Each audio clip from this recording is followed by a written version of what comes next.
Welcome to another Dragonlance Saga gaming episode. Today I am playing through Lords of Doom, the Advanced Dungeons & Dragons Adventure gamebook, written by Douglas Niles and released in September 1986. It is by Kukul Brook Green that... I don't think that's right. Is it Brook Green? The 25th? That's right. My name is Adam. I'd like to take a moment and thank the members of this channel and invite you to consider becoming a member by visiting the links in the description below. You can even pick up Dragonlance gaming materials using my affiliate link. Now, there are 18 different adventure game books released between 1985 and 1988. Only 4 of those were set in Dragonlance: Prisoners of Pax Tharkaz, The Soul Forge, Lords of Doom, and Shadow over Nordmar. I believe this is the only one of those game books I've only played through once, and it was not successful. In fact, I haven't won any of these game books. I have to be like the most unlucky game book player, or I just don't do it enough, or I don't know, whatever. But here's the deal. If you're a member at any level of this channel, I invite you to, if you catch this live, by the way, I invite you to share your thoughts in the chat on what I should do. I will pause through each decision and just give a brief count, take a sip of water, or, I got a glass of wine here, maybe hit that a little bit. And you let me know what you think. If you're not a member, sorry, this is just a little, just a little added bonus for members here. Otherwise, I'll just run through this on my own. I know this is a Friday night. Everyone has lives. So if you catch this, awesome. If you don't, no big deal. I'm just going to have fun. So feel free to hop in and out at your leisure. Now, these series of books were originally titled Super Endless Quest Adventure Game Books. But by the 3rd book in the series, the title changed to Advanced Dungeons & Dragons Super Endless Quest Adventure Game Book. And then finally they became Advanced Dungeons & Dragons Adventure Game Books by the 4th book and onward. And you can even see the design of the covers, how it advanced through the series. I think it clearly looks better now than it did before, but, whatever. So Lords of Doom, let's get into this really quick here. Here's the setup. You can see my stat card right over there, and I'm playing Gilthanas of Quillinisty. I am a fighter magic user. I am 254 years old, and I'm in love with a dragon. Talk about incompatibility, right? Now, you start the game with set amounts of perception, fighting, and spellcasting, and you have 7 points to divvy up between those.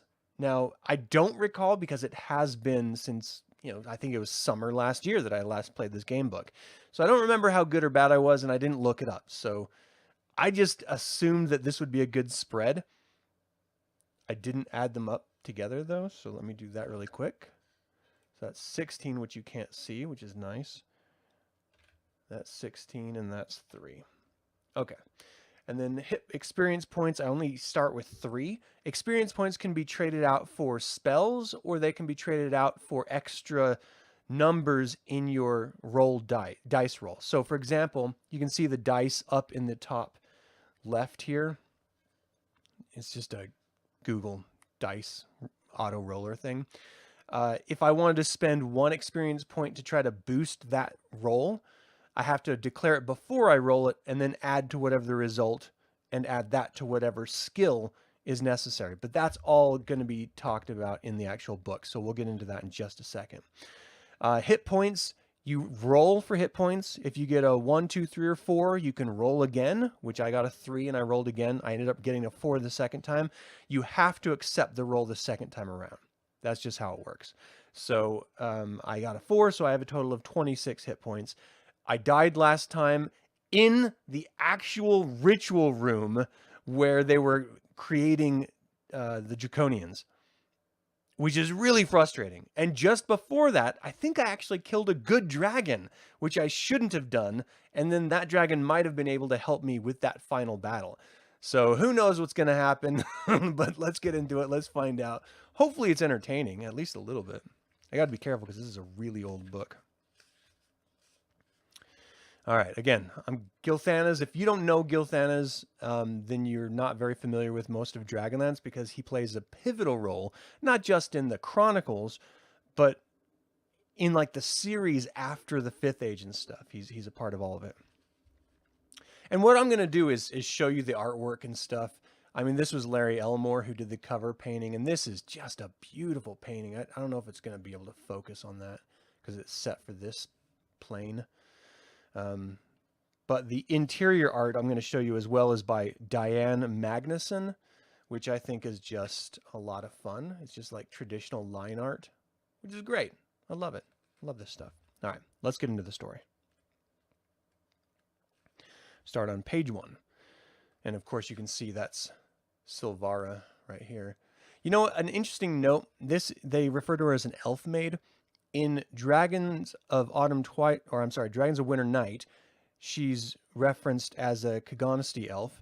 In the original modules, she was actually named Silvart, not Silvara.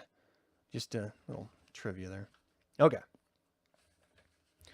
The streets of Palanthas seem strangely subdued, considering the fact that a great victory has just been won here. You, Gilthanas of Quolinesty, played a part in the victory, risking your life in the defense of this ungrateful city. You were fighting at High Clarist's Keep. That's another little note, High Clarist Keep. It's called the High Clarist Tower. The only land approached to Palanthas with a courageous battalion of Salamnic knights when they confronted the Blue Dragons and other forces under the command of the Blue Lady, one of the Dragon High Lords serving the Dark Queen, otherwise known as Kitiara. The knights fought desperately to hold their fortress, and in the end, the ranks of the Blue Lady's legions broke and fled the field. Yeah, because of a dragon orb. They make it seem like they just gave up. No. The appearance of a long-vanished ancient weapon, the Dragonlance, helped make the victory possible. Palanthas was saved, but for what? Walking along the quiet streets, you feel as much hostility and fear from the citizens of Palanthas as you feel gratitude. Even the knights, weary from battle, were met, not with a parade or a celebration, but with accusations of arousing the wrath of the High Lord. Many citizens of Palanthas would rather throw themselves upon the tender mercy of the Blue Lady than risk losing their material possessions in war. You slosh through the melting snow in your leather moccasins, and the cold, wet feeling matches your mood as you plod, brooding, toward the waterfront. Lord Gunthar, temporary leader of the Knights of Salamnia and a close friend of yours, has told you that another cargo of Dragonlances has arrived in Palanthas.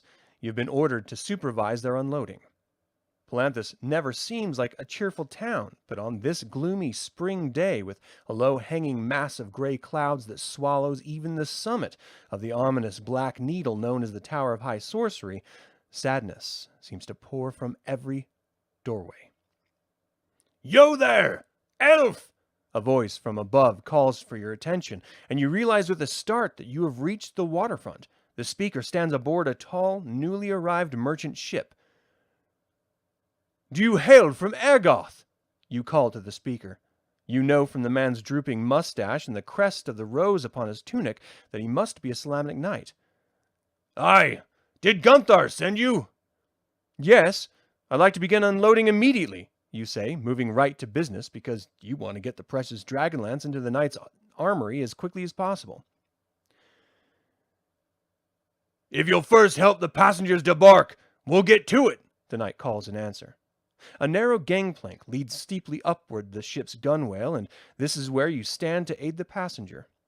The knight helps a robed figure climb from the hold, and you catch your breath as the robe is cast back to reveal a cascade of silver hair.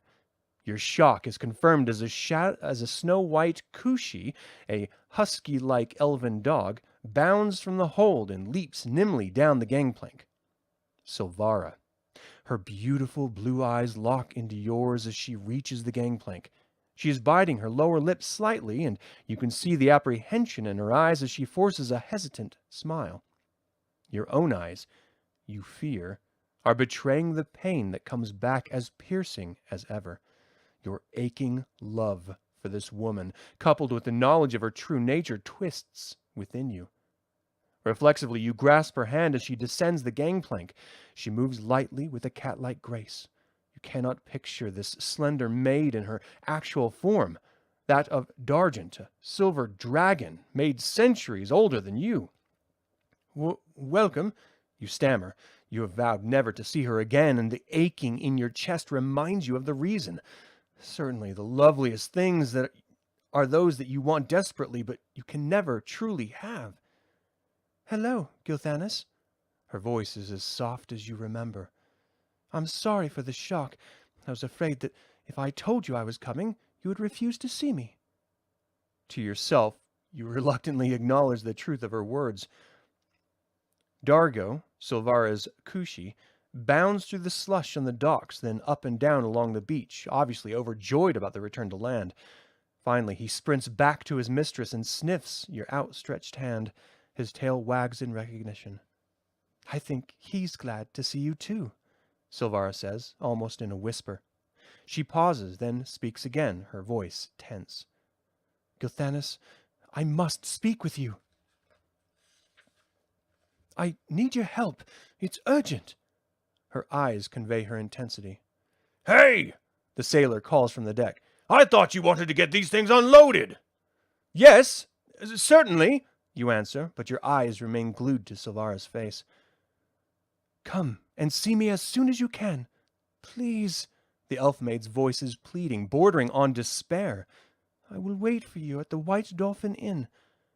Turning, Silvara moves slowly up the street, Dargo at her heels. The ready hands of the knight's crewing the ship aid you in unloading the Dragonlances, and within an hour you lock the weapons behind the iron doors protecting the armory of the Knights of Solamnia.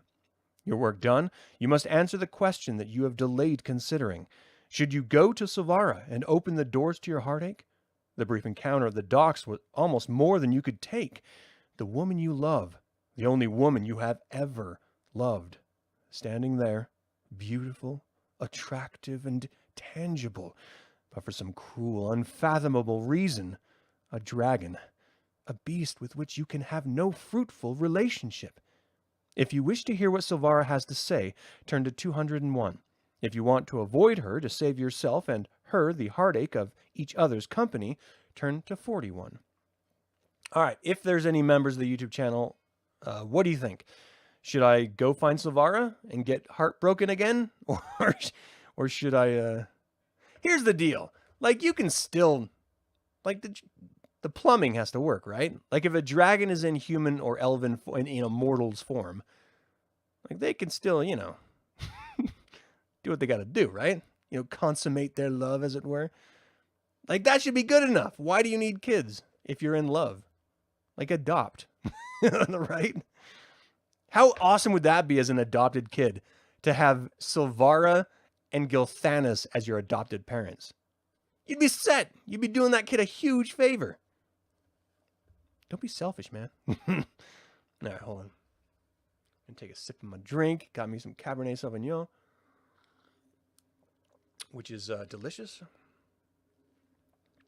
All right. I think I'm going to go see her because I am a fan of love. All right, 201. 201.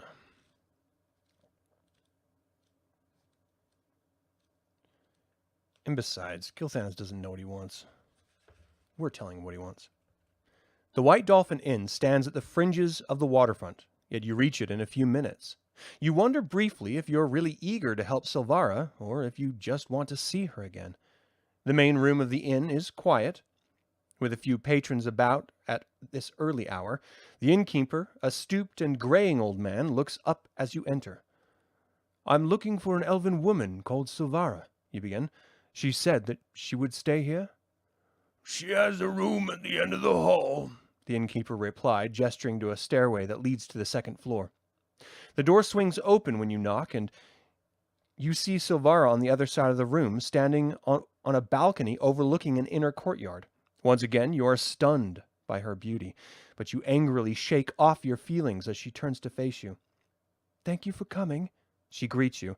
The sincerity in her voice is apparent, and you feel cheap and selfish for even considering ignoring her plea. I understand the pain you must feel, she continues. I am sorry that I had to keep my nature a secret for so long, for too long. You understand what she means. You did not learn that she was a dragon until after you had fallen in love with her. I have tried to put my pain behind me, you answer. I come as your friend, Because you say you need help. Yes, she replies, as if reminded of her mission. Will you join me on the balcony? We can talk here. Turn to 71. All right, on the balcony, all we need is some, champagne. A little, Barry White. Gilthanas, I have learned many things since last we spoke, Silvara began.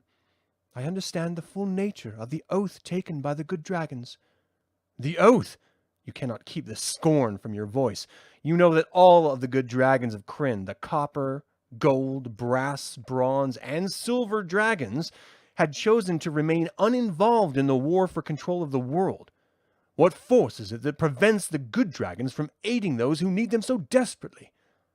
The oath was extracted by the Queen of Darkness herself, Silvara explains, her eyes pleading with you to understand. She has captured all of the good dragon eggs and threatens to destroy them all if the good dragons join the war. Silvera's voice catches. Those eggs are the key to the entire future of the good dragon races. So long as they remain hostage, no good dragon will risk their destruction. What does this have to do with me? I have learned through Paladine himself of the location of these eggs, Silvara exclaims. You're impressed despite yourself, for Paladine is the mightiest of all the gods of good. He's the counterpart to the Queen of Darkness. Where are they?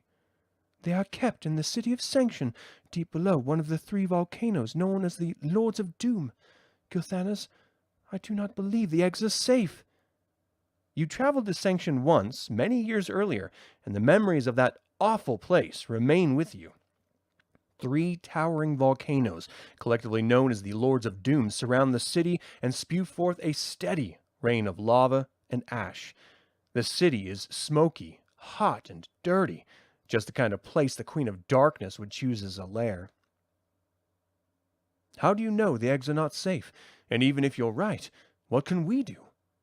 Paladine warned me, the elf maid replies. Her voice remains strong and steady as she continues. And then I have nightmares. I see our eggs in my dreams, and I sense a perversion so foul, so based, that I awaken in horror. Gilthanas, I must go to Sanction and discover the secrets of the Queen's treachery. If I can prove what I suspect, I can convince the good dragons to join the war against evil. Silvara continues breathlessly. As you know, my personal vow to Paladine allows me to walk the face of Krynn as Silvara. I am forbidden to change to my true form as long as the oath is binding, and this is why I come to you. As Silvara, I have only the abilities of a small sword-wielding elf maid. I know that I will not get very far if I try to pursue this quest alone. Gilthanas, will you journey to Sanction with me? Turn to 59. Well, you better, dude. Help me, Obi-Wan Kenobi. You're my only hope. You pause for a moment, not really surprised at Silvara's plea. She speaks the truth, as you would readily acknowledge. She would never make it past the first patrol of guards to accost her. Realizing this, you know you have no choice but to accompany her. Your own skills are far from limitless, and the journey will doubtlessly be peril, but the opportunity to strike such a blow against the forces of evil cannot be refused. Nothing would prove so disastrous to the plans of the Dark Queen as the arrival of the good dragons arrayed against her in war. Yes, I'll go, you reply, even as you begin to consider the problem inherent in the mission. Another reason for going nags at you. Dragon or no, you love this woman, and you will love her until you die. Thank you, she responds simply. A strong yearning nearly compels you to take her in your arms, but instead you speak. The journey to Sanction is long, whether we cross the plains of Throttle and Estwild or take a ship around Cape Kergoth into the New Sea. Have you selected your route? She smiles almost apologetically. I thought I would ask your advice after you agreed to come along. You smile in return, relaxing a little. You were so sure that I'd say yes? I hoped that I knew you very well. And indeed you do, you admit. Knowing that the decision is up to you, you think for a moment. The sea route will doubtless be faster, but you will have to trust your fate to some captain who could as easily betray you as deliver you to your destination. On land, the hazards will be more frequent, but you will have your own skills to rely on for success or failure. If you wish to hire a ship for the journey, turn to 105. If you decide instead to travel overland, turn to 217. All right. Do we go overland or by sea? What do you think? I have a little paper here in order to track pages. I'm not sure I'm going to need to get to it. All right, what do we got here? Last time I played this, we went by land. So we'll go by sea this time, just for something new. So if you want to hire a ship for the journey, turn to 105. 105. Oh, come here. The next morning, you and Silvara begin to scour the waterfront in search of a ship that will take you to Sanction. One after another, each captain you talk to either refuses to enter the new sea because of the High Lord's patrol ships or asks an exorbitant price. The latter captains, you both suspect, would quickly see the pair of you overboard and go about their business that much wealthier. You grit your teeth in frustration and rage, aware that the scourge of the dragon armies has spread even across the seas and oceans of Krynn. The High Lords in their arrogance would corrupt and despoil the whole of the world. Finally, your search is narrowed to the last vessel on the waterfront, a dilapidated old merchant scow christened the Jolly Widow. With some trepidation, you climb the gangplank. "Welcome aboard, strangers!" The speaker is a grizzled old sailor. A maze of wrinkles lines his face, which is split by a broad, toothless smile. "You be the pair seeking passage to Sanction, unless I miss my guess." "Hello," you respond, somewhat taken aback by his blunt manner. "I am Gilthanas, and this is Silvara. Are you the captain of this ship?" "Captain, cook, and caretaker. Started out as a cabin boy on the same ship 50 years ago now. Worked my way up to captain, I did." The pride is evident in his voice. "Carazal's the name. Captain Simon Carazal at your service." Despite the captain's blunt manner, you find him likable. Indeed we seek passage to Sanction. Thus far, we have had few takers," you tell him. "Cowards!" The captain waves his hand at the other ships in the harbor as he spits a large lump of something disgusting over the side. "Not a one of 'em deserves to command a rowboat, much less a sailing ship." Carazal's voice drips with scorn. "Seek you to do harm to the High Lords?" continues the grizzled sailor. Once more, the captain's blunt manner has caught you off guard.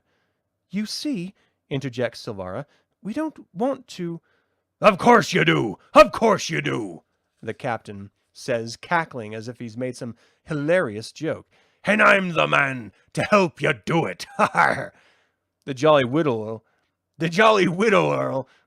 widower, carry you through the blockade and right up to a berth in Sanction Harbor if you want. Why, if I weren't so old, I'd go into the city with you myself. Like to show that one of them dragons a thing or two, I would." "Thank you," Silvara says before you can respond. "We will hire your vessel to leave as soon as possible." Although you would have preferred to talk it over, you place a great deal of faith in the elf-maid's wisdom, and if she feels the ship is safe, that's as good enough for you. The captain invites you below, where you quickly agree to terms far more reasonable than any other captain has offered. The rest of the day you spend frantically rounding up provisions while the captain scours the local taverns for his crew. He intends, he has proclaimed, to sail on the following morning's tide. Turn to 189. All right, 189. Come on, baby, where are you? There you are. Captain Carazal is as good as his word, and the sun has not yet crested the ridges surrounding Palanthas Bay. The Jolly Widow's lines are cast free, and she turns her bow slowly to the sea. The tide carries the little ship along slowly, and soon a rising wind balloons the sails on the two masts. By noon, the Jolly Widow rides jauntily along, creating a trail of foaming wake. The 12 veteran sailors take their tasks seriously and avoid conversing with you and Silvara. The captain provides you with a comfortable cabin below deck, but both of you and Silvara spend your first day at sea standing at the bow, wondering what the future holds. As evening's chill descends, Silvara moves closer and your arm slips naturally around her shoulders. Her warmth is comforting, and for the first time in months, your mind is not obsessed by thoughts of her true nature. The Jolly Widow advances swiftly for several weeks, emerging from the fjord that provides Palanthas access to the sea, and then charging southward through the ocean passage that divides the land of Solamnia from the huge Ergoth Islands. Silvara's company delights you, and time passes quickly. All too soon, it seems, the time arrives for the ship to cut eastward and enter the High Lord-controlled New Sea. At this point, the captain seeks your advice. "How anxious are you to arrive?" he asks. "We can shave off a week of sailing time by cutting in along the coast of Kergoth, but we stand a good chance of meeting a High Lord raider that way. Or we can slip a bit farther south and come in along the coast of Abanasinia. It's not so likely they'll be shipping down there." Silvara turns to you, the question in her eyes. You know that every moment the question of the eggs remains unresolved causes her pain, and you have been enjoying this time together, and as the captain pointed out, the long route will probably be safer. If you want to turn east and race for sanction, turn to 22. If you'd prefer to continue south and take the wider turn, go to 161. All right, what do you guys think? I'm inclined to take the long route, but we know that the longer we take, a new dragon egg is going to be perverted into draconians of some sort. And I know Silvara is anxious, so if I delay, she might get a little pissed. I don't know. You know what? We got to err on the side of caution. We're going to take the extra time. We're going to take the wider turn to 161. I've never done this before, so we're going to do it.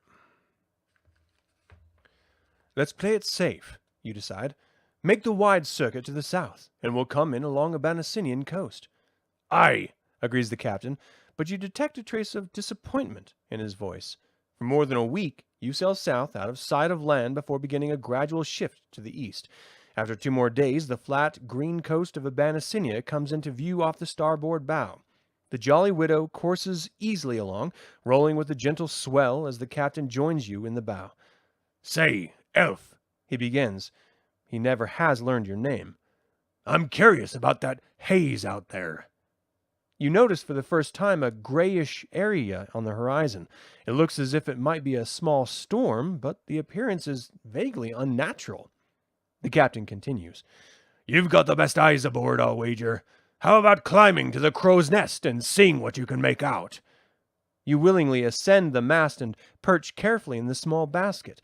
You've looked at the crow's nest from the deck below, but you never appreciated how high it was until now. Squinting against the glare of the sun, you study the haze in the distance for several minutes. Your ship is gliding closer to the mysterious gray area. Make a perception check by rolling 1 die and adding the result to your perception score. If the result is 19 or more, turn to 92. If it's less, turn to 208. Remember, you can add experience points to your total before you roll the die. Wait a second. If it's 19 or more, I only have a 16. I can roll a 3, right? Come on, Google Dice Roller. Hook her brother up. Ugh, I'm nervous. I need a 3 or more. Ah, sweet. Turn to 92. Woohoo! All right. What do I see? 92. I can see clearly now. For several minutes, you study the surface of the sea, barely visible beneath a heavy layer of haze. It is only as the Jolly Widow moves closer to the area that you make out a slow swirling pattern in the water, and the haze says you recognize the menace to the ship. "Whirlpool!" You call to the captain far below. "It's huge, and we're heading right for it!" "Hard aport!" cries Captain Carazel. "All hands on deck!" Several crew members, rudely interrupted from their naps, lurch through the hatches and quickly heave to the lines to trim the sails. The captain wheels the rudder hard to the left, and the crow's nest sways sickeningly as the Jolly Widow heels over in a hard turn. In minutes, the ship veers to the north, and the haze of the whirlpool lies well off to the starboard beam. You climb shakily down from the masthead. Good job, son, says the captain heartily, ignoring the fact that you are 2 centuries older than he is. We had more than enough warning to miss that bloody whirlpool. Silvara stands up from where she is kneeling, soothing the nervous Kushi. Clasping your hand, she looks to you admiringly. We'll be in sanction much sooner. Thank you. After several hours of running north, the captain brings the Jolly Widow back to her easterly course. He seems to be in high spirits as night falls. Well done, lads, he calls to his tired crew. We'll be in New Sea by morning. Add 1 experience point to your total. Ah, yeah. Don't mind if I do. I'm racking up those points. Let's see. And turn to 147. Okay, 147. What we got? The wind freshens overnight, and the captain is as good as his word. Before dawn, the Jolly Widow coasts through the narrow strait between New Sea and Krynn. What? I don't think that's what he meant. Silvara, Krynn is the planet, for those of you who don't know. It's weird that... Okay, anyway. Silvara, standing at your side, gazes toward your destination.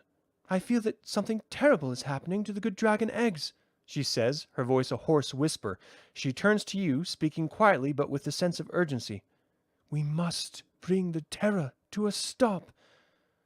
I don't feel the foreboding that you do about these eggs, but I know that the Queen of Darkness will stop at nothing to keep the good dragons from warring against her, and I, too, am afraid for what she may be doing. We will stop her, Silvara. We have to. Turn to 11. That's right. That's right. Come on, 11. You are standing watch on the foredeck at noon when all hands are startled by a loud thump coming up from the hull. Dashing quickly to the rail to look for the obstacle, you hear an indignant voice rising from below. Confound it! Snarls the voice of a crotchety old man. Get this tub out of my way, or I'll ram it again. Looking down, you are astounded by the sight of a small man in a rowboat. The voice was enough for you to recognize him, but his long white beard and huge floppy hat confirm your suspicions. Fizban! You call. It's me, Gilthanas! Eh? He calls, even as he backpedals furiously to prepare for another ramming. I don't care if you're... Well, whomever! Move this thing before I get rough! Silvara and the captain join you at the rail. Captain Karazal stares dumbfounded at the spectacle of the old man in the rowboat in the middle of the New Sea. Hold on, old fellow, the captain calls. Let us pull you aboard. Who's board? The old man is still cranky. Oh, well, at least you know how to show some respect. He continues as Captain Karazal has a rope ladder lowered over the side. Muttering to himself, the old man climbs to the deck, where he squints carefully in your direction. Why, hello, Gilthanas. Why didn't you tell me? You were up here. Restraining a smile, you turn to the captain. Captain Karazal, may I present Fizban the Fabulous, wizard extraordinaire, and of course, Fizban, you know Silvara. You notice that Silvara's face has gone white at the appearance of the aged magic user. Indeed, she whispers. No, child, Fizban says, his wheezing voice becoming sympathetic. You could look a little more glad to see me. Young folks these days. Say, Fizban continues, turning to the captain. I hate to put you out of your way, but I'm going to have to ask you to change course and get me to Sanction. I have some friends who are going to run into some trouble there, and they'll need my help. You're in luck. Sanction just happens to be our next port of call, answers the captain. Nonsense, snorts the mage. Sanction lies to the north over there. Fizban pointing finger indicates the southwest. The captain is about to make an angry reply when you wink at him and take Fizban by the arm. Come along, old friend, and tell us of your travels since we last met. Turn to 170. All right, Fizban the Fabulous, my foot. You, Fizban and Silvara spend the rest of the day talking, but you never get an explanation as to why the old mage appeared in the middle of the new sea in a small rowboat. Finally, you give up trying. For several more days, you enjoy pleasant sailing, sighting neither land nor the sail of another vessel. On your 5th day in New Sea, however, the call rings down from the crow's nest. "Sail astern!" Rushing to the stern rail, you join the captain and gazing at the misty horizon. In a few minutes, you make out the triangular sail of a small ship. The other vessel seems to be following you. "Too small to be a merchant," growls Carazal. "We can wait for her to catch up and see what she wants, or we can lay on some more sail and see if we can outrun her. What do you think?" You look at the small sail, still far astern. Chances are good that the crew of the strange ship will not be friendly, but if you flee immediately, you will display your guilt before you've identified the threat. The captain has left the decision to you. If you want to continue at the present pace, turn to 65. If you decide to flee from the strange ship, go to 177. All right, so prudence tells me to flee. I don't know why it would matter what this other boat thinks when we know any other boats in this new sea area are going to be supply line ships for the dragon armies. So I think we're just going to outrun the thing. 177. You quickly realize that any vessel in the new sea is likely to be hostile. I say we try to get away, you tell the captain. "My thoughts as well," he agrees. "Lay on the sail, men. Let's see how much speed we can get out of this old tub." Sailors immediately scamper into the rigging, and several more sheets of canvas drop in billows with the freshening breeze. Standing on the deck, you can feel the Jolly Widow picking up speed as she cuts into the surging waves. An hour later, however, you realize that the ship will never be able to outrun the fleet, small ship that pursues you. It draws noticeably closer and will no doubt catch you by the end of the day. The little vessel pulls steadily nearer, and in a few hours is only 200 or 300 yards behind the Jolly Widow. Squinting through the mist and spray, you try to get a look at the crew. Your heart chills as you realize that your pursuers walk upright on the bodies of men, but have the heads and spreading horns of angry bulls. "Minotaurs!" you call in warning. "She must be a pirate ship!" The bull men have long been the scourge of Krynn's seas, pirating and plundering wherever they go. Huge and strong, the arrogant Minotaurs fear nothing else on Krynn. Turn to 121. 121. We're going to face Minotaurs. I'm not sure I'm ready for this. Emotionally. We got a nice little illustration there of the ship.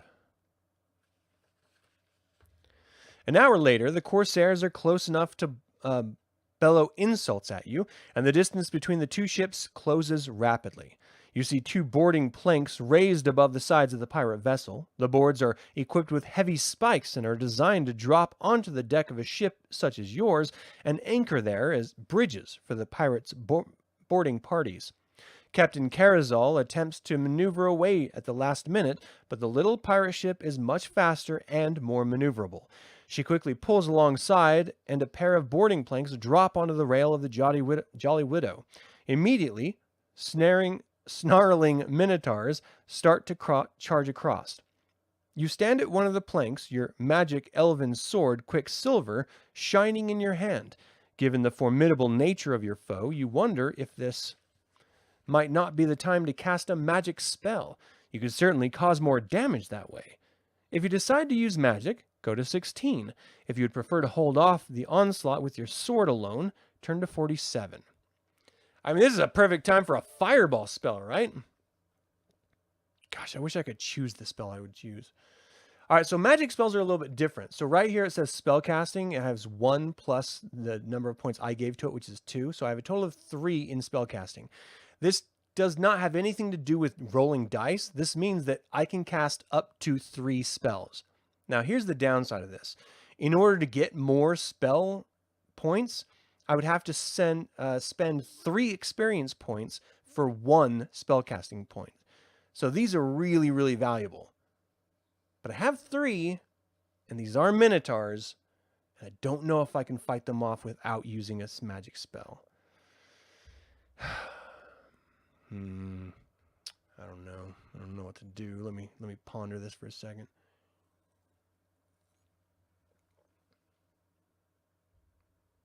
All right, you know what? I'm going to do it. I'm going to use a spell. All right, so I'm going to lower that down. Oh, not 12. Lower that down to 2. And if you decide to use magic, go to 16. So, 16. You must use a spell to delay at least some of the Minotaurs, or you will never be able to save the Jolly Widow and her brave crew. Kera Pyros Cepharius, you cry, pointing with your finger to a cluster of Minotaurs preparing to cross the nearest boarding plank. Mark off 1 spell from your character stat card. I just did that. A small, marble-sized ball of crimson floats from your fingertip toward the Minotaurs, who are starting to cross the plank. As the tiny ball reaches the nearest Minotaur, it blossoms into a huge ball of fire. Yeah, baby! Screaming in pain and fear, a half a dozen Minotaurs leap into the waters of the new sea to avoid the scorching effects of your spell. Yeah! Several others lurch back onto the deck of their own vessel, their bristly hair burning furiously. And even the boarding plank has caught fire, effectively barring any further crossings. Gilthanas! Your head turns at Silvara's cry. Over here! You quickly note that many Minotaurs are charging across the other boarding plank and are beginning to overpower the pair of sailors attempting to hold them back. Even as you leap to aid the 2 sailors, one falls, pierced by a Minotaur's spear. Springing into the breach, you raise Quicksilver and disembowel the Minotaur. What? That just felled the sailor. As the bullman topples into the sea, you lunge forward and strike at the next Minotaur that crosses the plank. This one is armed with a trident, a 3-pronged pitchfork that can be used to deadly effect in battle. Your swift attack has caught him off guard, however, and he follows his companions into the sea. Look out! Shrieks Silvara, pointing with her sword to a Minotaur with a huge axe who has just split the skull of a sailor fighting at your side. He's about to leap to the deck of the Jolly Widow, and behind him, several of his companions are preparing to move across the plank. Sidestepping to block the Minotaur's path, you cut savagely with Quicksilver, but the bullman is surprisingly fast. Stepping to the side, he slashes back with his axe, and you just barely duck under the blow. Again, you attack, desperately pressing home your assault. You know that as long as you hold the Minotaur on the narrow plank, none of his fellows can reach the Jolly Widow. But the Minotaur is skilled with his weapon, and again, his vicious slashing barely misses you. Poising for a well-timed thrust, you mark your target. The Minotaur pauses, expectantly. And once again, you attack. Roll a die and add the result to your fighting score. If the total is 20 or more, turn to 86. If it is 19 or less, move on to 135. Remember, you can add experience points to your total before you roll the die. All right, so I have a 16 fighting, so I would need a 4 or more. And if I don't, we're probably going to become Minotaur slaves. Can I roll a 4 or more? It's a 50-50 shot, right? Oh, gosh. I'm nervous because I roll horribly all the time.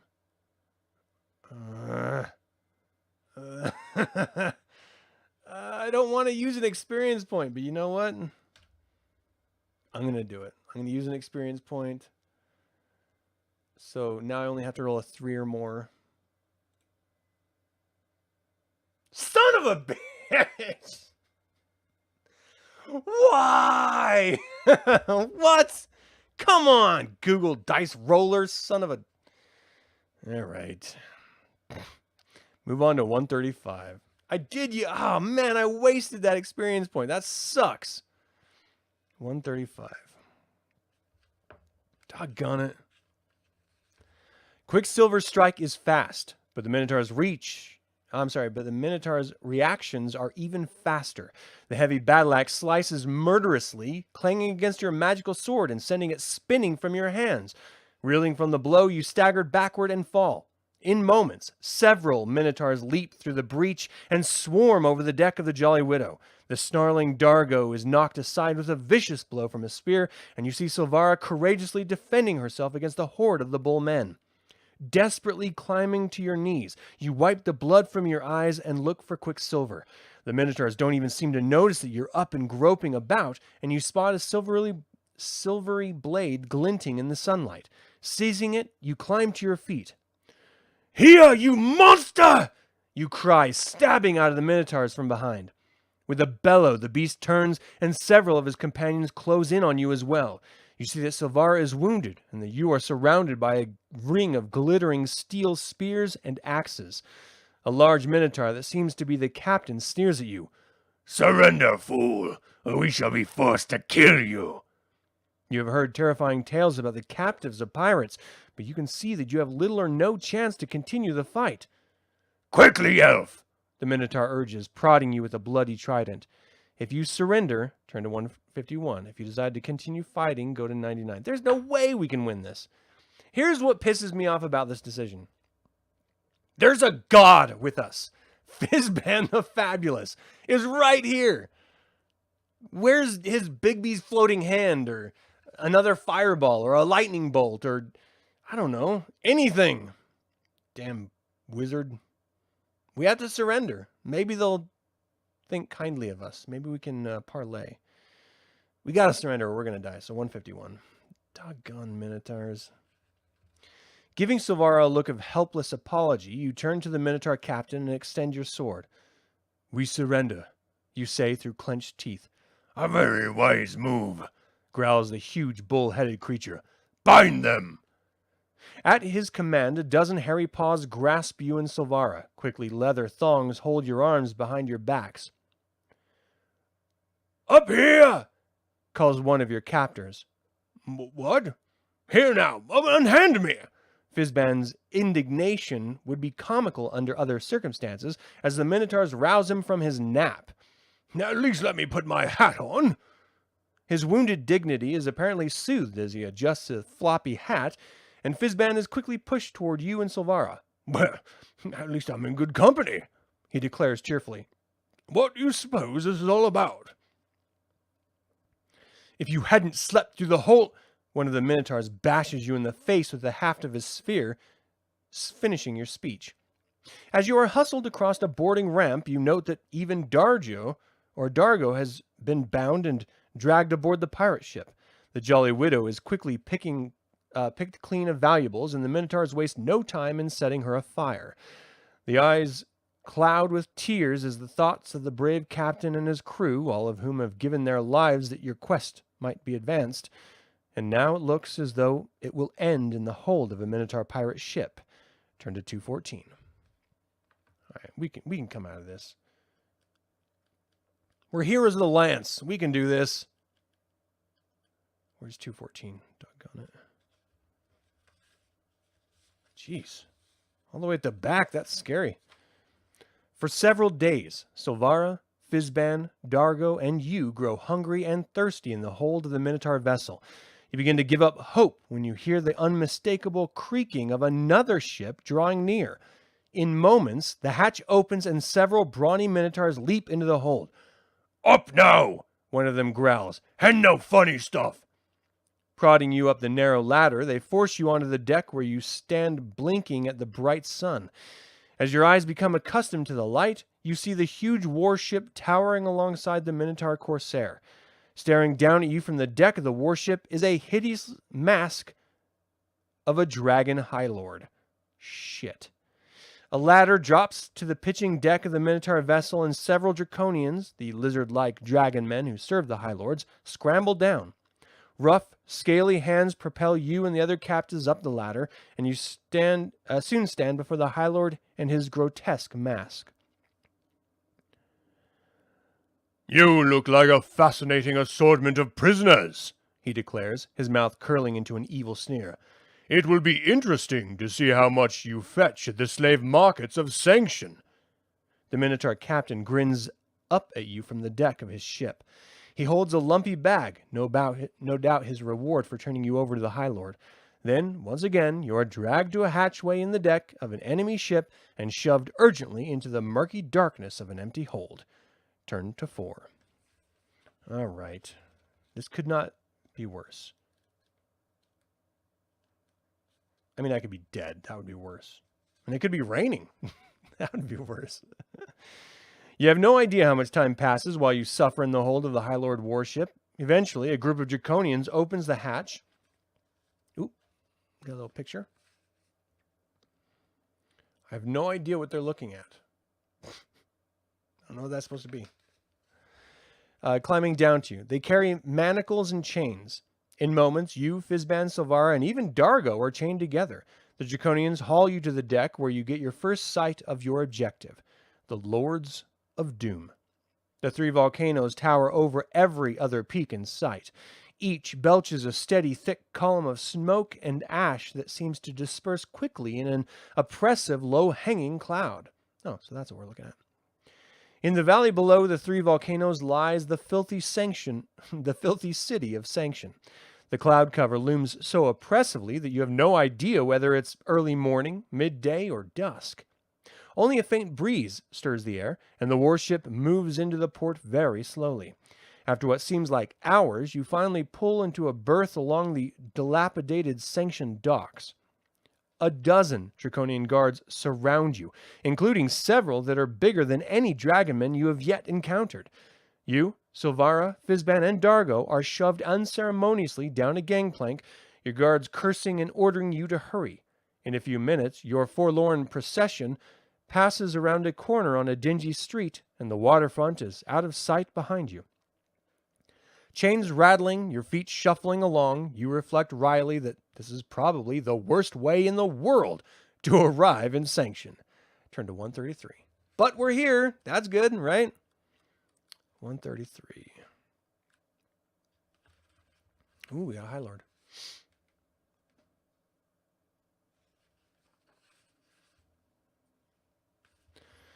Your chains chafe against your wrists, and several times you nearly stumble because of the manacles on your feet. Your captors take delight in your discomfort, growling menacingly if you threaten to slow down. Triumphantly, the Draconians raise their weapons and gloat as they pass their fellows among the crowded buildings in Sanction. You cannot keep track of all the turns you make among the twisting streets of the city. At one point, you cross a wide granite bridge that passes over a river of flowing lava.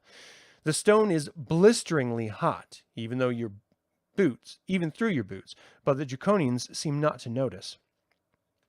After crossing the bridge, your captors lead you to a massive building, which protrudes from the side of one of the Lords of Doom, and has been built in the shape of a dragon's gaping mouth.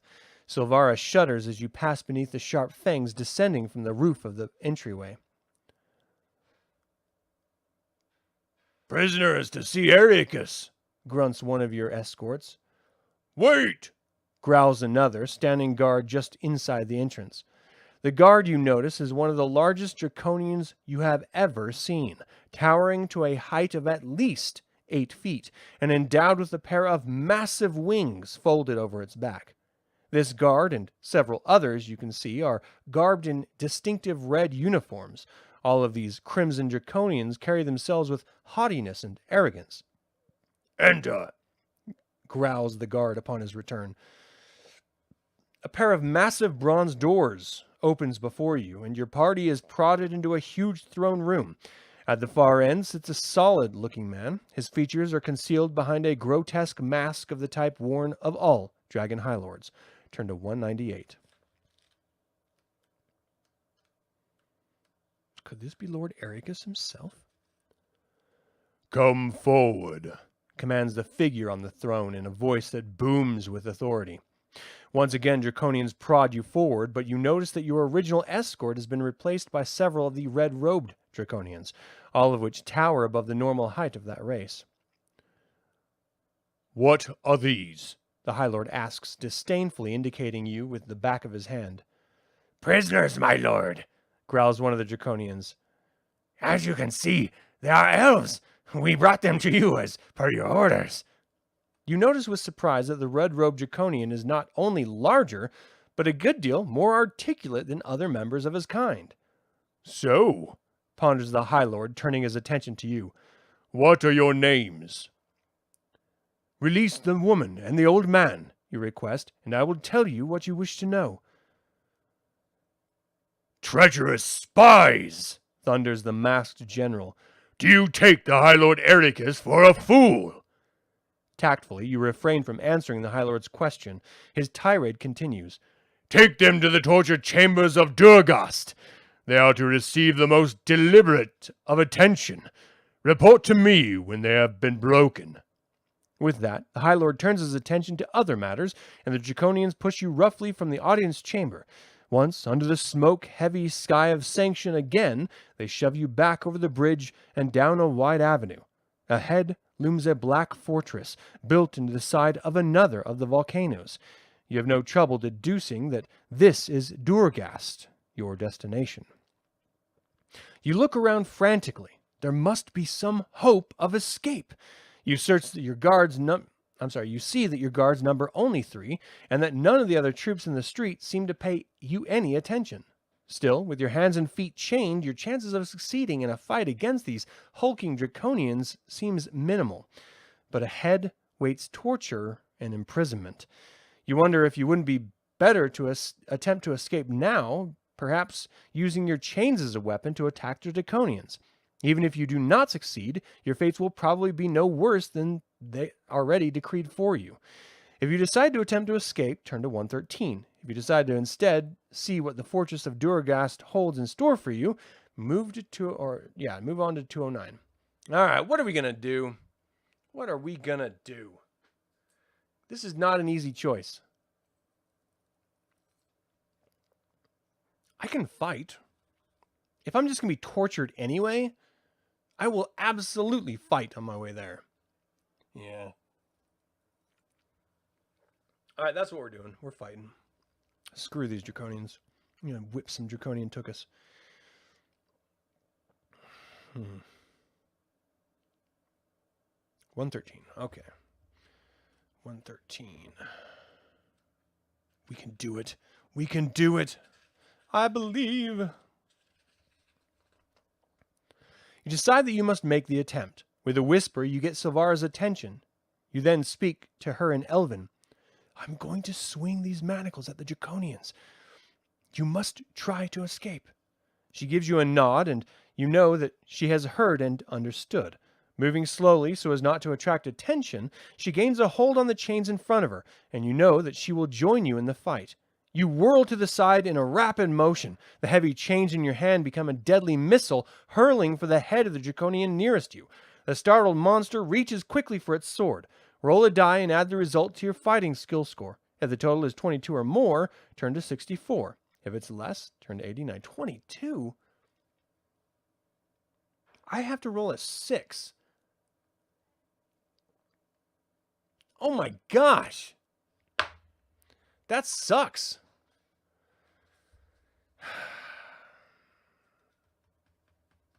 Can I get a natural 6?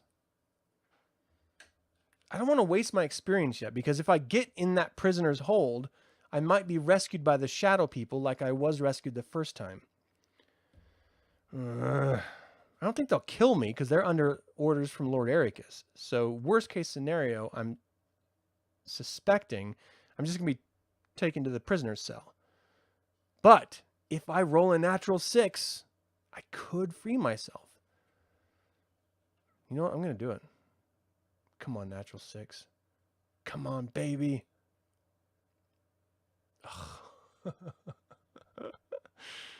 Of course not. Why would it be? 89.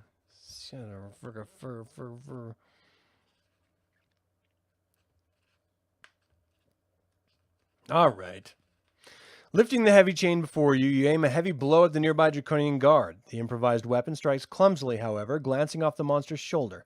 The Draconian, in turn, whirls to strike back. For the first time, you get a look at the weapons carried by the hulking monster. Resembling a longsword, the blade is lined with a jagged edge, much like a saw blade. Scrambling backward, you attempt to evade the blow, but the constricting manacles on your feet do not allow this. The ugly blade bites across your chest as you crash to the ground. You lose 8 hit points? Oh my gosh! Wow. Okay. Wow. I'm just going to keep total here. That sucks. If your hit points drop to 0 or less, your adventure ends. If you're still well enough to go on, turn to 178. Dude, you just cut me across my face. 178. Your abortive escape attempt easily foiled. The Draconian jerks you to your feet. Try that again, It sneers. and you will die by my blade. You have no doubts as to the sincerity of that threat. Bleeding, you limp forward toward the gates of the Durgast prison. Turn to 155. All right, well, I tried. You know, go down with a swing. The massive bronze gates swing open at your approach, revealing a courtyard as bleak and functional as the outside of the structure. High towers line the walls, and each is manned by several alert draconians armed with crossbows. The stone of the walls is black and smooth, but the fortress looks as if it has been hastily constructed. The building within stands in a haphazard pattern, with narrow passageways leading from one to another. None of these buildings have windows, and the doors you can see are all sturdy iron barriers. Move! Growls the guard, pushing you forward again. Do not attempt a draconian of the Red Watch. The Red Watch, you realize, must be the huge draconians in the red uniforms that seem to be some kind of elite guard unit. And we can see the draconians right here, looking super sly. Of course, that's a scimitar. That's not a bastard sword or whatever it was that the guy was using. One of the iron doors swings open with a shrill creak. Your guards shove you brusquely through the door, around several corners, and down a long stairway. Finally, you reach a corridor lined with many iron doors. The guard opens one of these with a long key. Inside! Grunts the Red Watch Draconian. You realize that argument would be worse than useless, so you duck beneath the low-hanging door frame and enter. Silvara and Fizban and even Darjo join you. With a loud clang, the door slams shut, leaving you in darkness. Turn to 97. All right. Last time I played, I think this is where I was rescued by Shadowmen. So let's hope there's some Shadowmen out there. For several days, you languish in the stinking confines of the tiny cell. You lose track of time in the complete darkness, aware only that an occasional piece of stale bread or mold or bowl of filthy water is passed to you through a narrow hatch in the door. Under the unsanitary conditions, with little hope of rescue, you grow weaker by the day. You lose 4 hit points. Oh, man! Fizban sits in one corner, petting the limp Dargo and staring across the cell, thinking, you presume, of a better time in his long memory. Weak and debilitated, you and Silvara lean in another corner of the cell, seldom speaking, waiting for whatever fate lies before you. You are startled from your listless waiting by an unexpected creaking noise. Turning, you see a narrow gap has opened in the wall of the cell. Apparently, the little door provides another means of entering and leaving the cell. Beyond the door, you can barely make out a shadowy figure. Vaguely human in shape, the figure moves stealthily away, leaving the door slightly ajar behind it. "Look!" you whisper to your companions. "What is it?" asks Silvara in a listless tone. "A golden opportunity," says Fizban in a surprising, exuberant voice. "Wait a minute," you caution. "It appears to be a secret passage of some sort, but we don't know whose or why it would be open now," you say, moving forward to investigate. "Nonsense! Caution killed the cat," sputters Fizban, moving forward with you. Ignoring the old man, you survey the opening skeptically. Should you take his advice and follow the passage to who knows where and who knows whom? 15. It could be a trap, but it's hard to imagine anything worse than your present state. Perhaps if you waited, you could learn more about the mysterious figure you saw. 169. I say we go. Anything to get out of this crap hole, right? 15. We can do this. We got this. Come on. Just go with it. Aware that you have little to look forward to in a High Lord's jail, you enter the passageway and begin to move quietly forward. And we got a little image here you got to see. Got some shadow men. Love them.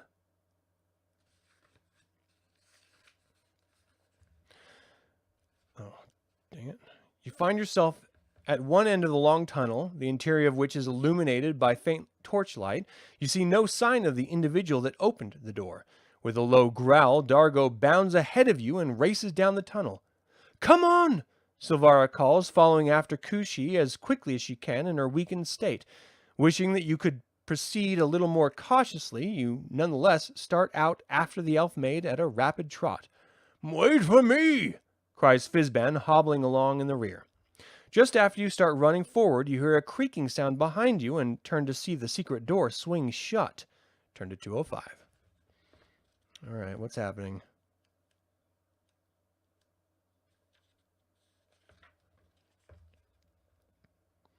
At least the decision has been made for us, you think. You now have only one course of action available to you, and that is to move straight down the corridor.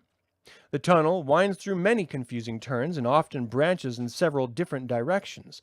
Dargo seems to have a destination, however, so you trust the dog's nose to lead you after whatever opened the door to allow your escape. The occasional torches that light the tunnel cast flickering shadows around you, but you pay little attention. Ahead now, you can see that the tunnel opens into a wide cavern that seems to be lit more brightly. Dargo reaches the entrance to the cavern and stops suddenly. You and Silvara catch up quickly and halt just as quickly. The room before you is large and well lit. It is filled with creatures of a type you have never seen before. They resemble monkeys with huge hairy faces and long gangly limbs. As Fizban catches up to you, panting, one of the creatures picks up a sword and moves toward you. Turn to 6. Oh shit. Don't attack me, don't attack me. I'm a friend. You watch in alarm as the strange creatures move toward you with the sword, but you quickly realize that there is nothing threatening in its actions. In fact, he holds the weapon by its blade and extends its hilt toward you. The sword is Quicksilver. "Thank you," you say, accepting your blade with genuine gratitude. "The weapon is yours, is it not?" You realize with some shock that the creature has not made any sound, but that you received his message nonetheless.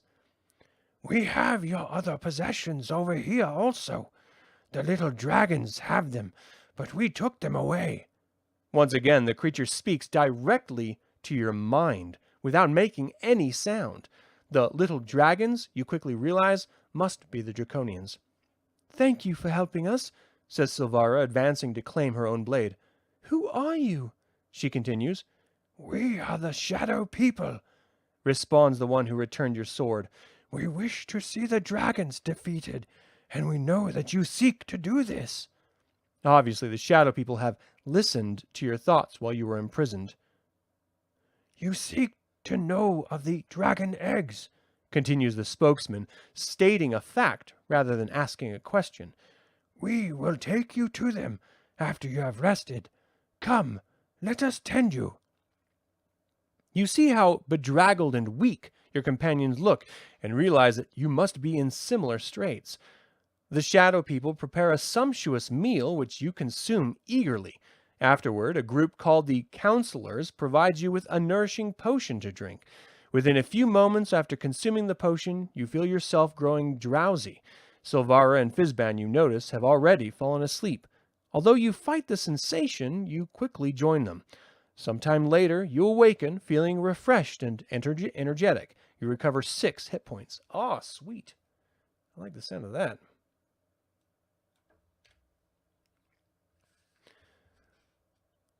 "We are now well rested. For that, we thank you.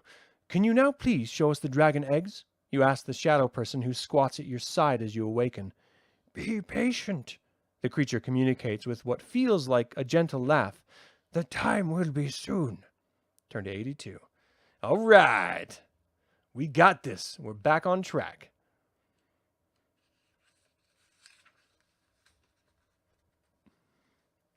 True to their pledge, a war party of the Shadow People soon leads you to a narrow tunnel. The tunnel, you calculate mentally, leads far underground and passes beneath the city of Sanction. "Indeed," responds one of the Shadow People mentally. "You startled me," you say aloud. "I still haven't gotten used to my thoughts being heard." "It's a fine form of communication once you get used to it," chuckles the warrior. The Shadow People have provided about a dozen warriors to accompany you on your mission. You gratefully accept the reinforcements, realizing that this increases considerably the fighting power of your little band. Your allies move so quietly and know their way around so well that this larger party should be able to progress just as stealthily as you and your companions could have on your own. Turn to 186. I got a good feeling about this. The tall warrior you just conversed with, called Greer by the other shadow people, seems to be the leader of the war party. He advances at the head of the party as you move into the tunnel, with you and Silvara right behind. You note with admiration that the shadow people's vision seems to be as effective in complete darkness as your own elven sight. The party advances without a flicker of light to show the way.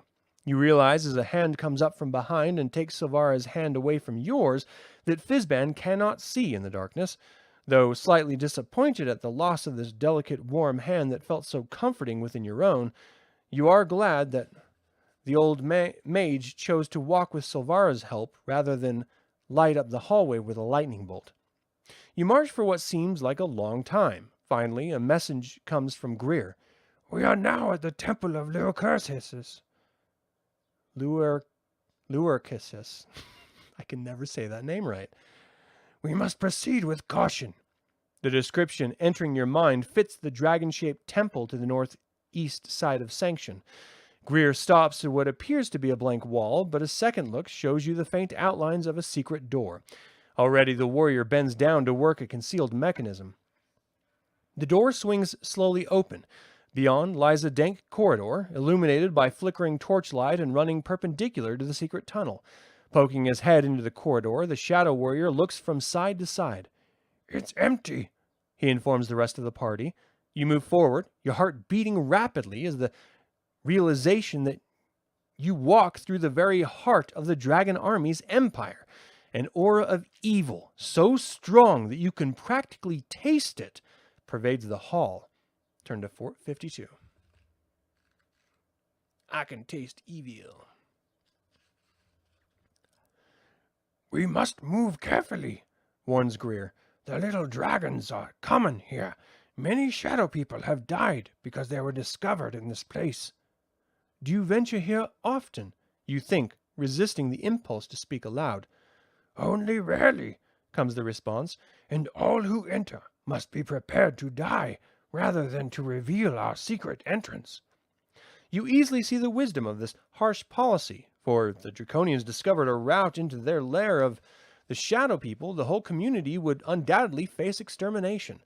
In a few minutes, you arrive at a heavy wooden door. Guttural voices sound from the other side. The little dragons are beyond, warns Greer. We must slay these quickly and move on. There is no way we can avoid this guardroom. You grasp the handle of your sword, the tension, imminent battle, sending adrenaline coursing through your blood. You pause momentarily to consider your remaining spells. Should you cast a spell to start this battle, 119, or join the shadow people in an attack with weapons? I'm definitely casting a spell to start this one.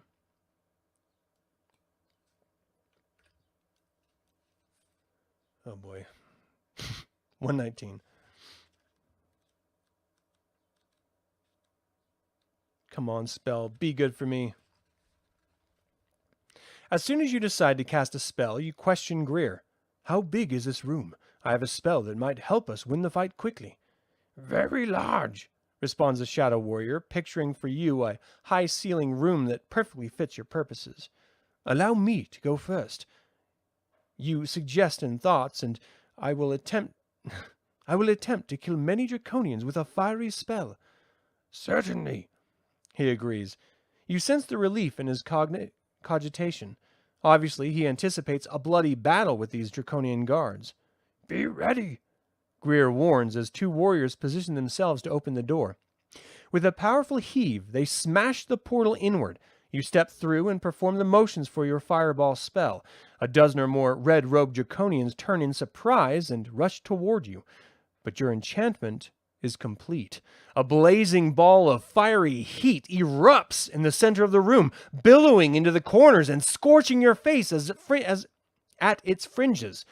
Howls of pain erupt from the draconians caught in its mists. As the flames fall, you see the full and as the flames fall, you see that fully half of them lie dead. Mark a spell off on your character stat card. Already did that. The others, wounded but enraged, charge you and the shadow people, pouring through the door behind you. You raise your sword in a quick movement to meet the charge of the leading draconian. Roll a die and add the result to your fighting skill score. If the total is 21 or more, turn to 60. Shit. I have to get a 5 or a 6. I'm going to use an experience point. All right, so if it's 21 or more, so with a +1, I have a 17. 18, 19, 20, 21. That's 4. So I have to roll a 4 or more. Come on, I can do this. What the? Come on! You're killing me, man! Gah! Literally! Duh. Alright. I'm gonna die. 30. Enraged by its wounds, the draconian nonetheless avoids your blow and rakes your stomach with its savage claws. You lose 4 hit points. Ouch. Before you can make another attack, one of the Shadow Warriors slays your foe. You see that with deadly efficiency, your allies have already dispatched all of the draconians. Turn to 8. Oh, well, that's nice. That was a potent spell indeed. You saved us many wounds, and we thank you. Let us continue on, in health, you reply. Greer leads the way across the room. He quickly wrenches open a heavy door on the opposite side, and you follow him into another torchlit corridor in the lower level of the Temple of Luricus. Turn to 110. I'll say it right one of these days. Greer leads the party down another narrow passage, gliding quickly and soundlessly, and shadow people move as silent as their namesakes. You cannot help feeling awkward and clumsy, even though your armor and boots make only an occasional creak or clink. Passing rapidly down several flights of stairs, you encounter no one. The corridor you are now in is wide, approximately 20 feet from wall to wall, and nearly equal that distance in height. Darting around several corners, you guess that you travel very deep under the earth. The corridor widens abruptly into a large room. At first, you see nothing, but as you peer into the darkness on the other side, you recognize a long serpentine form. Just show right there. Got the dragon in the background. As it raises its head and then blocks the large doorway and it raises to its full height, you realize with sickening certainty that you have walked into the lair of a dragon. Roll a die and add the result to your perception skill. If it's 19 or more, my perception is 16. I need a 3 or more. I can do this. Yeah, finally something goes right. Go to 184. All right. Be a good dragon. Here's the dragon right here. Hello. How are you? With cool efficiency, the shadow people spread out and prepare for combat. You admire their courage as they face the most fearsome monster on the face of Krynn, a full-grown dragon. Wait! You whisper urgently, forgetting in your excitement that you can communicate mentally. Something about this dragon makes you pause. Staring hard, you scan the reptilian shape visible in this scanty torchlight coming from the hall behind you. You detect a copper glint to its scales. That's a good dragon, you say aloud. It's copper-colored, not red or blue like the evil dragons. You're right, echoes Silvara. Don't attack. We can talk to it. Now you see the monster slithering over the floor toward you. Its vast wings lie flat against its back, but even so, the sheer size of the creature awes you. Silvara steps forward. Greetings, dragon of copper. The dragon responds in a voice soft but heavy with menace. Who are you, who dare to enter the lair of Simbal? We are friends of the good dragons, Silvara answers, her voice ringing strongly in the darkness. The copper dragon pauses and raises his head as it ponders this information. Good dragons. Yes, I myself dwelt on the Isle of Dragons among the gold and silver dragons. That was a long time ago. The dragon speaks in a hesitant, wistful way. We seek the eggs of the good dragons, continues the elf maid. No! Symbol reacts violently. For a moment you fear he might breathe a gout of fire onto you. None may see these eggs. They are my charges, my children. It is my duty, our future. The queen told me. The copper dragon's voice chokes off in a sob. You swallow hard as you comprehend the situation. The poor dragon is quite mad. Turn to 84. All right. We got this. We can convince this dragon. 84. You try desperately to think of a tactic for dealing with the insane dragon and finger your sword nervously. You can see the shadow people spreading out, ready to fight, but Silvara speaks again. We would like to admire your eggs, O mighty copper one. Surely there's no harm in showing the eggs to your friends. Even the queen would understand that. Well, no, says Symbol. I don't think she'd mind. But you must be very careful not to touch them. Soon it will be hatching time, you know. Of course, we will be very careful, responds Silvara soothingly. She hides her eagerness well, considering that the objects of your quest are at hand. Follow me, then. Symbol turns and strides from the chamber into a huge tunnel leading from the far side. Still ready for battle, you, your party, and the warriors follow the copper dragon and the elf maid into the darkness. Add 1 experience point to your total. Ah, yeah! That's what I'm talking about. I need that. Turn to 195. 195. Wow. Leading the way through his chamber, the huge copper dragon reminds you of a happy puppy bouncing at the side of a new master. The eggs are in different rooms up here. I keep them neatly sorted. Gold, silver, bronze, brass, and copper, each in their own rooms. The dragon chatters enthusiastically. And here, he continues, indicating a room to the side, is the teleportation room. It goes directly to the Isle of Dragons. That's my home, you know. That's how we brought the eggs here. We had to, the queen and I, for they were in terrible danger. Symbol stops and eyes you all very seriously. There are some who would seek to harm them, and so we brought them here for safekeeping. Ah, here we are. The copper dragon stops beside the first of several doors opening to the sides of the corridor. The gold eggs, are they not beautiful? You have to admit that they are, gleaming even in the faint light, looking like massive nuggets of the purest gold. The gold dragon's eggs line the floor of a good-sized room. And beyond are the rest, says Symbol. I will leave you to look at them yourself. I must get back to my post. They count, after all, on my vigilance to protect the eggs. You wince as you watch the pathetic dragon return up the corridor. How cruelly he has been misled by the Queen of Darkness.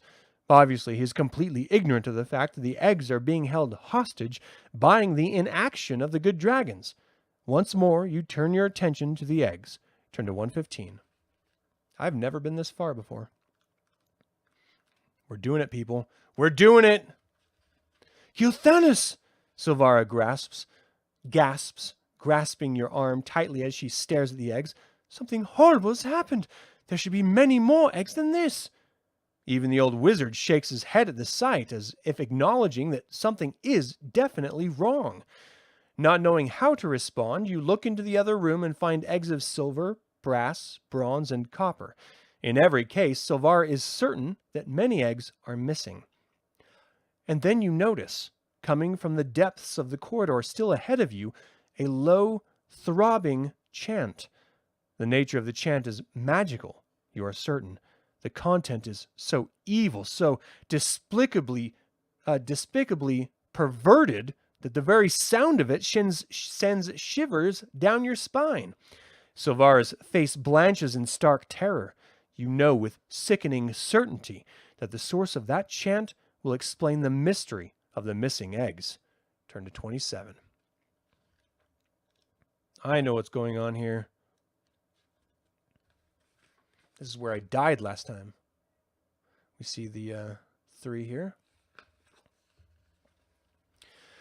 Scarcely daring to breathe, you and Silvara lead the party down the corridor away from the egg rooms and toward the source of the sinister chanting.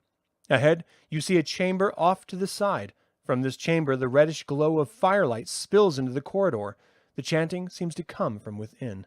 Moving stealthily, you, Silvara, and Greer advance toward the chamber and look around the corner. The room before you stretches for 100 feet or more. Huge fire pots illuminate the scene with a nightmarish glow. In the center of the room stands a slime-colored platform that looks like some kind of altar. As you watch, spellbound, a hideously wrinkled cleric carries a brass dragon egg to the altar and lays it there. Opposite, the cleric squats a red dragon, greedily eyeing the egg. A trickle of slimy drool runs from the dragon's jaws onto the altar, unnoticed. From the shadow at the rear of the room, another human advances. From his garb, you guessed it, he is a magic user. The dragon and the 2 humans begin to chant with a low, keening sound that gradually increases in intensity. A shroud of darkness settles over the egg. Then the formerly shiny egg begins to expand, its shape distorting grotesquely. Cracks appear in its surface, and black slime oozes from the cracks. When the egg has grown to twice its original size, it cracks open and gives birth to draconians. No! Silvara's voice erupts in a strangled gasp. Fortunately, the creatures at the altar do not notice. Stumbling backward, your stomach churning. With revulsion at the desecration, you pull Silvara and Greer away from the entrance. If you fought the dragon guarding the eggs, go to 153. If instead you talk to Symbol, turn to 62. Sweet, we talk to Symbol, 62. Come on, Symbol, help us kill him. Come on. Sobbing quietly, Silvara tries to absorb the shock that which you have all just witnessed. Her feeling of guilt must be tremendous, knowing that the neutrality of good dragons is purchased by such foul deceit. The oath, you observe quietly, obviously can no longer be considered binding. For the first time, you see a glimmer in Silvara's eyes, showing the powerful creature she really is. I must destroy these monsters, she says, her voice rising in pitch as she speaks, for what they have done to our children. There's another alternative, interjects Fizban, who has remained silent throughout this discussion. Symbol told us of a teleporting room used to travel between here and the Isle of Dragons. If we could use this room, could we not marshal the might of the good dragons to aid our cause? The old mage sounds somber, his voice more serious than you have ever heard it. Looking toward you, he says, Gulthanas, you have been our leader throughout this quest. It is fitting that you should make this final decision. You consider the options. The teleportation room tempts you, but you have no guarantee that you'll be able to use it successfully. A mistake could drop you in the middle of nowhere. Silvara obviously wants to attack immediately, a tactic which might save the rest of the eggs if you win the fight. If you want to try the teleportation room, turn to 78. If you decide to attack now, proceed to 98. Man, this seems an easy decision to me. If Fizban, a god, is telling me to use the teleportation room, then I'm using the teleportation room. I mean, it's really that simple, right? Right. And I've already tried the other, the attacking option, and I died. So rather than repeat that, let's go to 78. Stealthily, you walk your way to the corridor that Symbol indicated as leading to the teleportation room. The tunnel goes off straight into the darkness, apparently stretching well beyond the limits of your elven sight. Follow me, you direct your companions as you work your way into the darkness. You advance slowly for several minutes, finally stopping as you see a large wooden door before you. Several draconian guards sit on benches before the door, serving boring duty. You know that you will have to dispatch the draconians before entering the room. If you can and want to use a spell, turn to 191. I've got one left. If you wish to attack with weapons, proceed to... No, I'm going to use a spell. 191. Screw these draconians. I'm going to burn them up.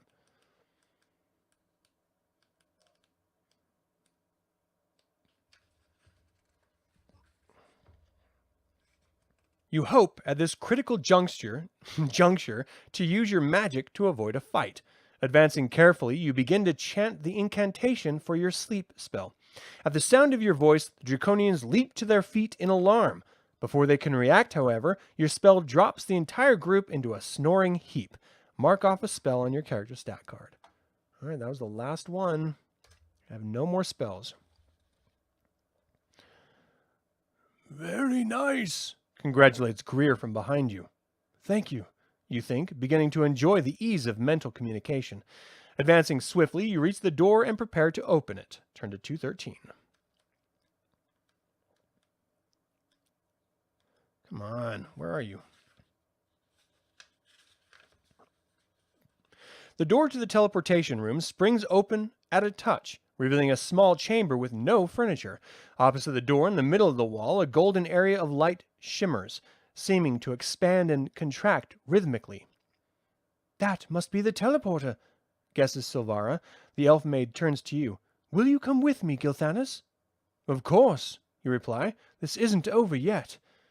Thank you, she replies simply, but happiness shines from her eyes. I think I'll stay here for a while, grunts Fizban. The shadow people will probably need my help. I think Dargo can stay here too. Extending a quick look of sympathy to Greer, you bid your old friend and the shadow people farewell. Turning with Silvara's arm in yours, you step through the gates of the teleporter room. For a moment, the world whirls crazily, but you quickly find yourself standing on a lush carpet of soft grass.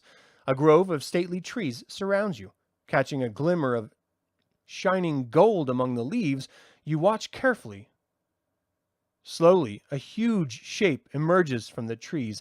You stand before a gold dragon, larger than any dragon you have ever seen.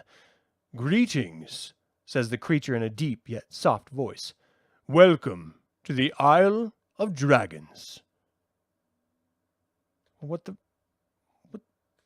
Oh, okay. That's it? Is that a win? I don't know what that means. There's it doesn't say to go to any other pages. I guess we just tell the dragons about the atrocities and we win? What? That is wildly unsatisfying as an end. Is that a win? I don't know. I'm going to count it as a win, but I genuinely have no idea.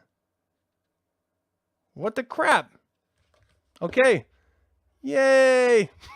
We did it! All right, we did it! Good job, everyone! That is it for this episode of Gaming Dragonlance. Lords of Doom, I suppose. I don't know how to end this. Woohoo! What did you think of the game book? Now, okay, hold on a second. Because this has 8 possible endings. And that was definitely one of the 8. I've died, so I've seen some of the other of the 8. So yeah, that's got to be it. All right, I won. My first game. Sweet. I still don't feel very satisfied, if I'm being honest, though. Have you been a fan of Choose Your Own Adventure style novellas, and do you have a favorite? Lastly, what do you think about the advanced Dungeons & Dragons mechanics used in the gamebook? Feel free to email me at info@dlsaga.com or leave a comment below. I'd like to take a moment and remind you to subscribe to this YouTube channel. Ring the bell to get notified about upcoming videos and click the like button. This all goes to help other Dragonlance fans learn about this channel and its content. This channel is all about celebrating the wonderful world of the Dragonlance Saga, and I hope you'll join me in the celebration. Thank you for watching. This has been Adam with Dragonlance Saga, and until next time, Slanjava.